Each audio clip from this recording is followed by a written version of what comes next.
Greetings, everyone. I want to talk today about the upcoming full moon on June 3rd. We're all feeling the intensification of the energies in this time.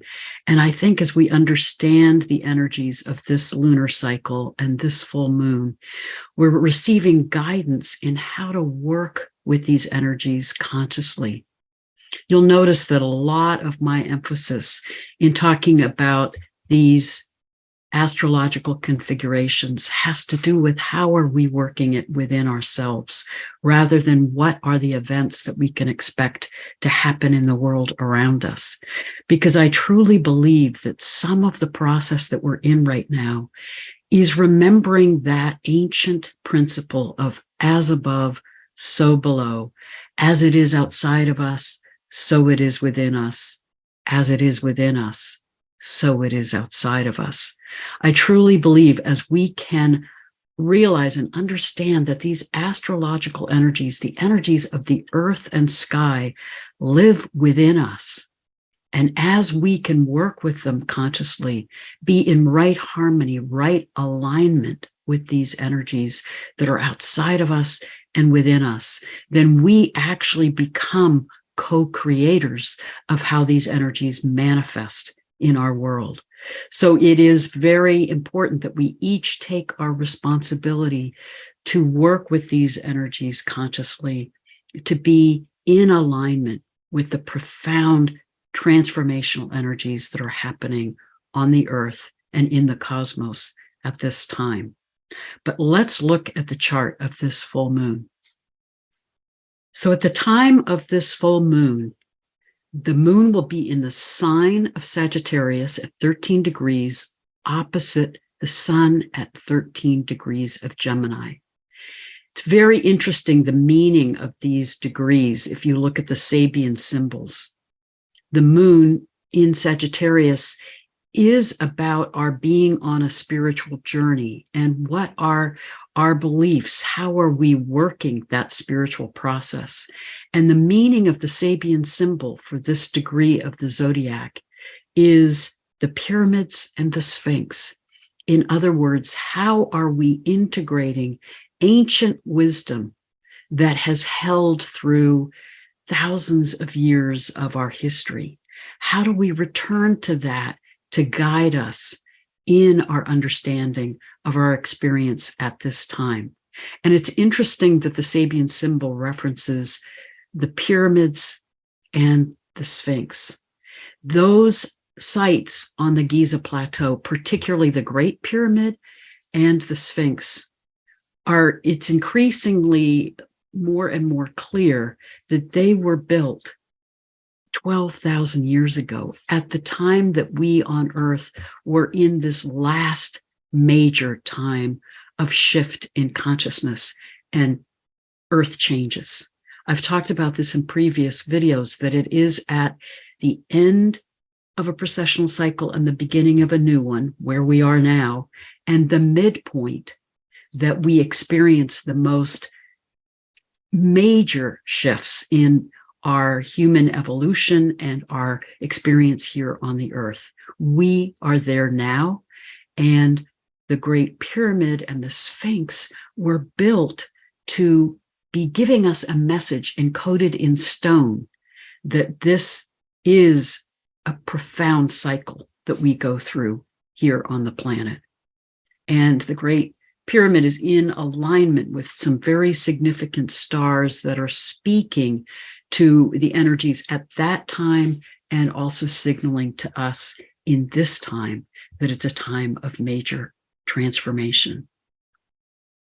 So this full moon is guiding us to honor that ancient wisdom. And part of what that wisdom can teach us is that we are all interconnected. We are interconnected with each other, with the energies on the earth, with the energies of the cosmos. We do not live in isolation. We are a part of this larger cosmos and how these energies are unfolding and shaping our experience and our lives, all of us. It's opposite the sun at 13 degrees of Gemini, and the meaning of that degree is about how we expand our mind and our understanding to be more in rapport with all that is, to realize that interconnectedness. It's also significant that this full moon is squaring Saturn in Pisces. Saturn in Pisces is supporting us in grounding in form this spiritual understanding that we're coming to, that we're called into at the time of this full moon. Saturn in Pisces is supporting us in manifesting that deeper understanding of our oneness, our interconnectedness. I think a part of the tragedy and a part of the turmoil that we're seeing on the earth right now is that many of us are awakening and feeling more and more that shift into a higher consciousness, a higher frequency, more of that understanding of our interconnectedness with all that is. At the same time, we're seeing the backlash and the final gasps of the old patriarchal paradigm of power over, domination, idealization of separation and individuation. We're seeing the extremes of that in some of the violence, reactivity, authoritarian leadership playing out around the globe. And the tragedy when we get caught in that mentality of power over, of dominance, I need to be in control. It creates this energy of greed, of violence, of destruction, because beneath that need, that sense of my survival is the survival of the fittest, of the most powerful, the one who can conquer everyone around them, compete and win, to be in control.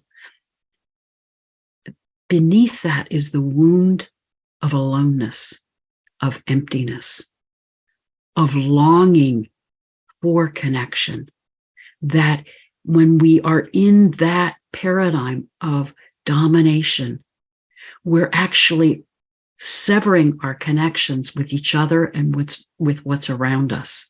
And then with that underlying experience of emptiness, there's a greed, a need to absorb resources, anything we can to fill that inner void. And there's also this deep wound of longing and sense of separation. I do believe that part of what this lunar cycle is about is how do we heal that? How do we shift out of those old paradigms to reclaim that ancient wisdom, to remember our interconnectedness, to come back into right relationship with all that is? It's very significant that at this full moon, Pluto is in an out of sign opposition with Venus. If you remember, at the time of the new moon on May 19th, Pluto was in an out of sign opposition with Mars. How do we change the way in which we act? Remember that Pluto is in Aquarius. It's in retrograde now and has been since the beginning of May and will be retrograde until the beginning of October. When Pluto is retrograde, it's an energy of being more reflective. We have been activated by Pluto's first movement into Aquarius to begin to envision these new paradigms that we're called to move into with the Aquarian age. And now, as it's still in Aquarius but retrograde, we're meant to think about what we need to shift in our world, in our lives, to begin to move towards manifesting those new paradigms.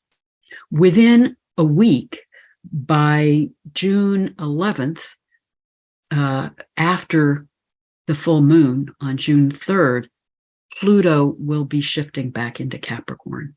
It will continue to be retrograde in Capricorn, and I believe that will be activating more and more strongly this sense of reflection and review of the systems and structures in our world, in our global community, and what needs to break down, what needs to be transformed in order for us to move into these new paradigms and this higher consciousness.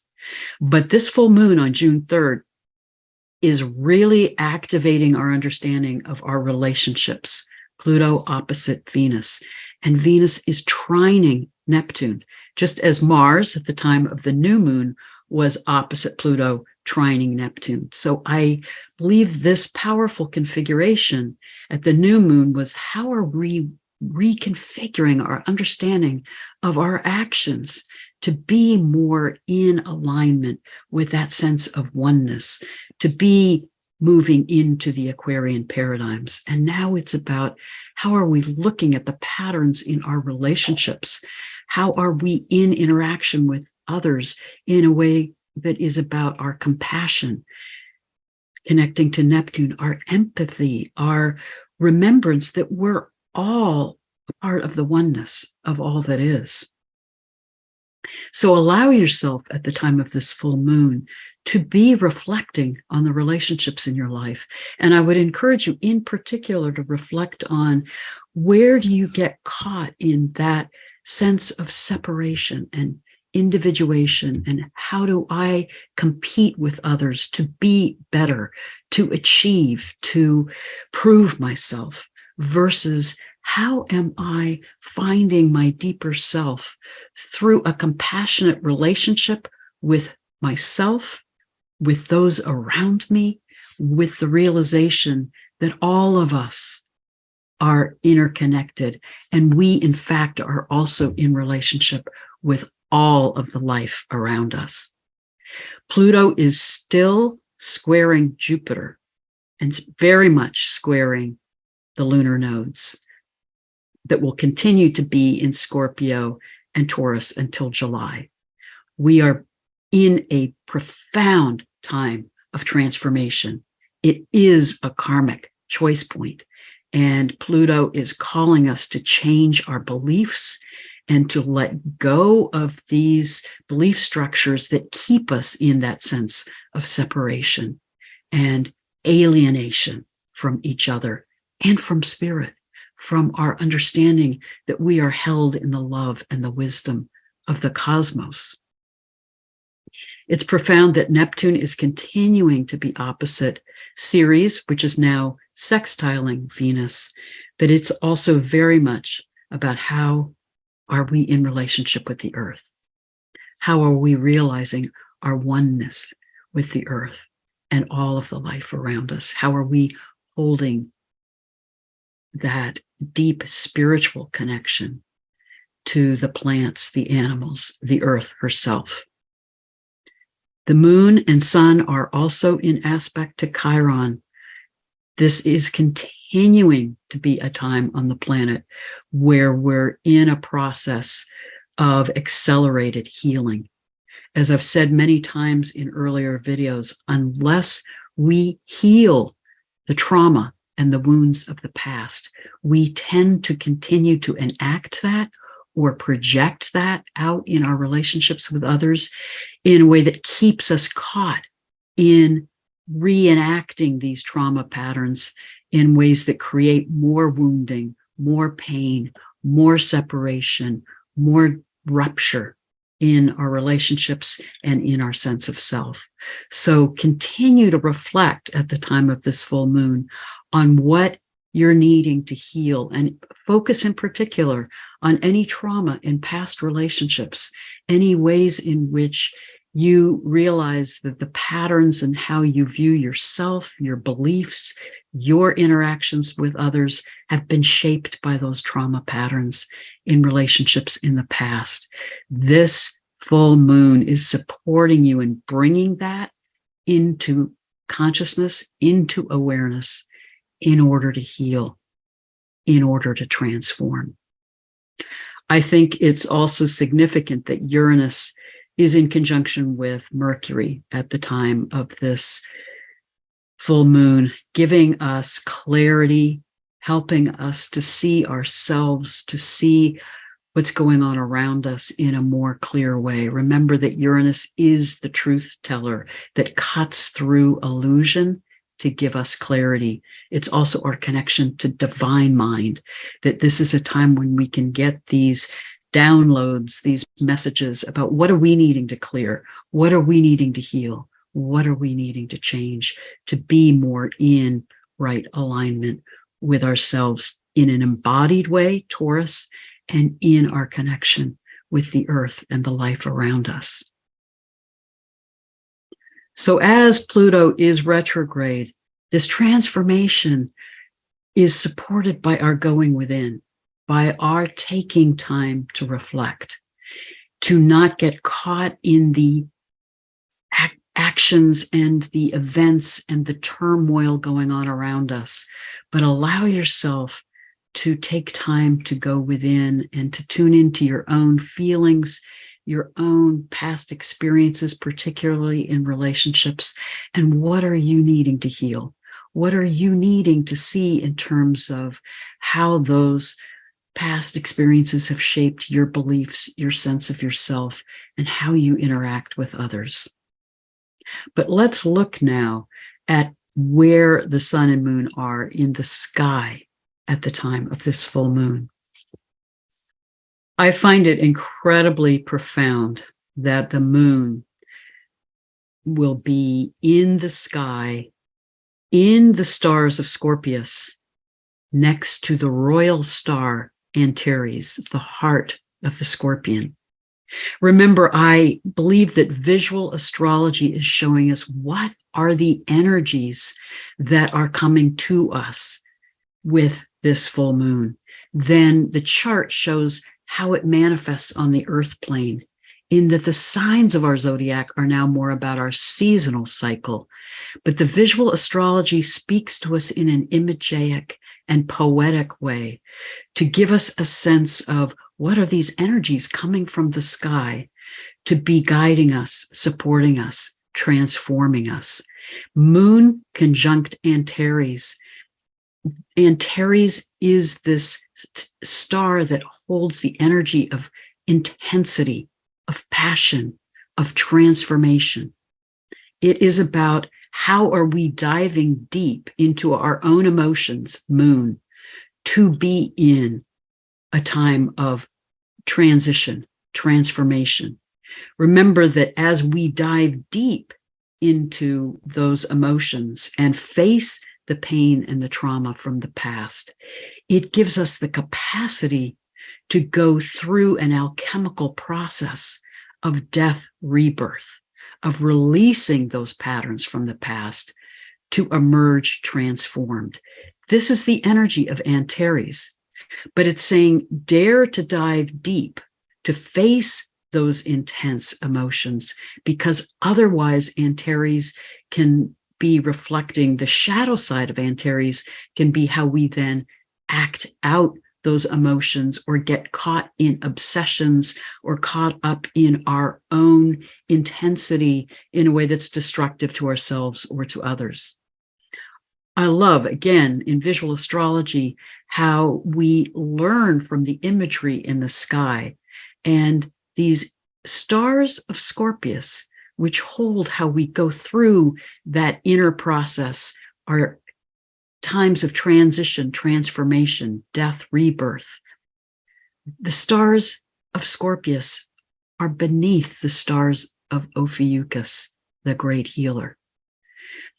Ophiuchus is reminding us that we're held by these healing energies of the cosmos as we dare to dive deep and do that inner work. Now let's look at where the sun is in the sky at the time of this full moon. The sun, opposite in the sky from the moon, is now next to the royal star Aldebaran. Aldebaran is the royal star of the east, and Antares, the royal star of the west. The sun in this position in the stars of Taurus is very much about how are we grounding ourselves in integrity, in our values, in our deeper underlying principles that can be guiding us in how we're embodying ourselves and living in our day-to-day lives. So we're called in the intensity of this transformational time that the moon next to Antares is calling us into. We're being supported to stay grounded, to know that we're held by these stars of the cosmos. Aldebaran is the eye of the bull. How are we seeing and experiencing what's going on around us? And are we coming from a place of integrity? Are we in alignment with our deeper principles?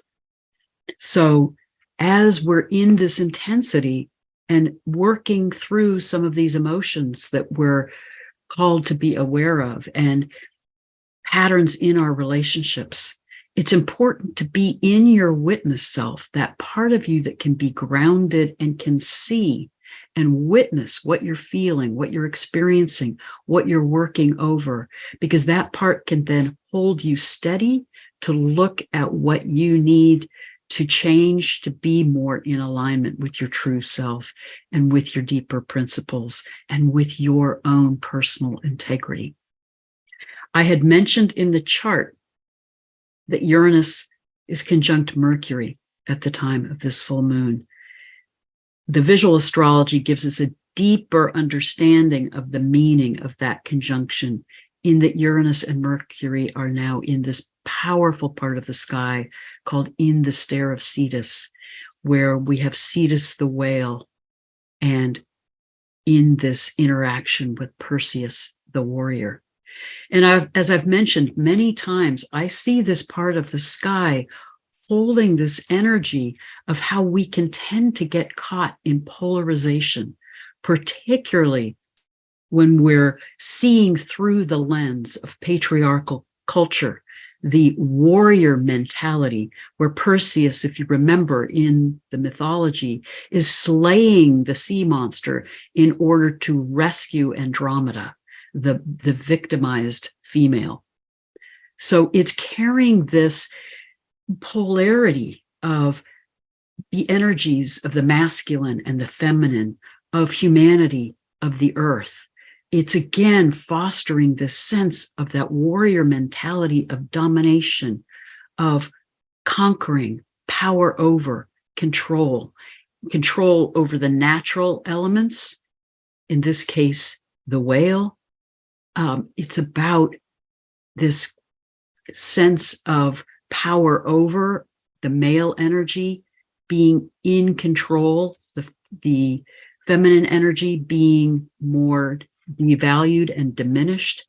I believe Uranus conjunct Mercury in this configuration is saying, break out of those polarities, see clearly that that is a lens through which we viewed our lives, our relationships with each other, our understanding of gender, our experience of how we interact with the earth. I believe that Uranus conjunct Mercury is saying, cut through the illusion, see clearly, we are all interconnected.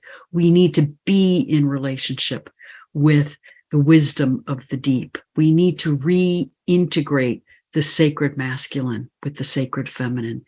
We need to come back into a balanced understanding of gender, our relationships with each other.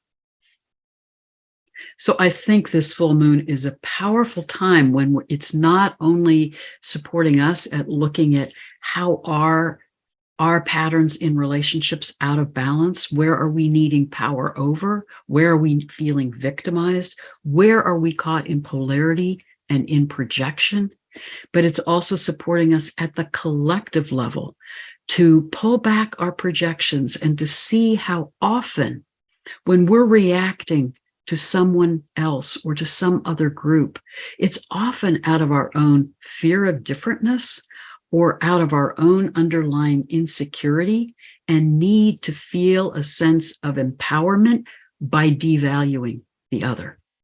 It's also at times a way that we project our own shadow aspects onto another or onto others in order to feel free of that, to have a higher sense of ourselves at someone else's expense.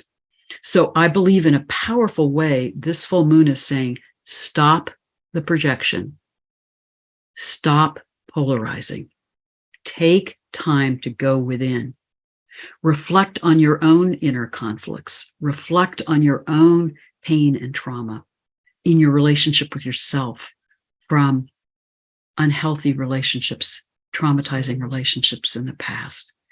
Give yourself the chance to be in the witness self, to see clearly what it is that you're working and needing to transform, so that you can heal that within yourself.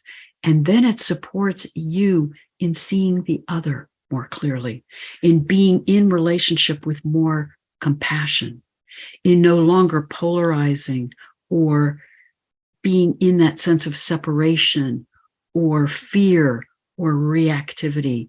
We can come back into clarity and compassion and remember that we're all interconnected.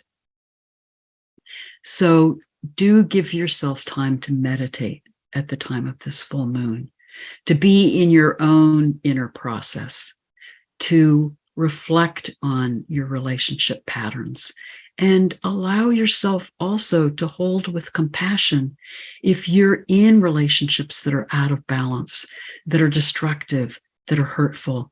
Part of the sun conjunct the royal star Aldebaran is be grounded in your own integrity, such that if you're in a pattern of victimization or of traumatization, I do believe this full moon next to Antares, is saying, dive deep into facing your own emotions and transform, and come into integrity, come into balance, to be able to say, this is not good for me.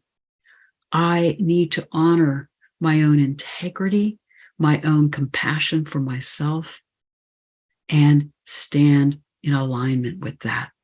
This full moon is supporting us in being in our true selves and in right relationship with ourselves, so that we can be in right relationship with each other. It's also reminding us that we are not alone in our journey. We are in interconnectedness, not only with the life around us, but with spirit, with the energies of the cosmos. These energies in the sky are saying you're supported. You're supported by the healing energy of Ophiuchus, the great healer. We're supported by the energy of Chiron, that centaur bringing healing energy to us. We are being held and encouraged to take in and receive the love and wisdom of the cosmos, to take in the wisdom from ancient cultures, trying to support us and guide us in this powerful time of transformation in this time. So know that you're held in those energies, and know also in this community that we are supporting each other and holding that healing energy for and with each other. It's profound for me as I see some of the comments to these videos to feel the level of compassion and consciousness that so many of us who are on a path of healing and transformation and awakening are holding and emanating for each other in this time. So blessings to all of you, and may we feel the support of the energies of the earth and sky as we move through this full moon, and allow ourselves to continue to heal and transform, to move into higher consciousness, and to be co-creating a new world that is about harmony, compassion, remembering our interconnectedness, coming back into balance and into right relationship with all that is. Blessed be.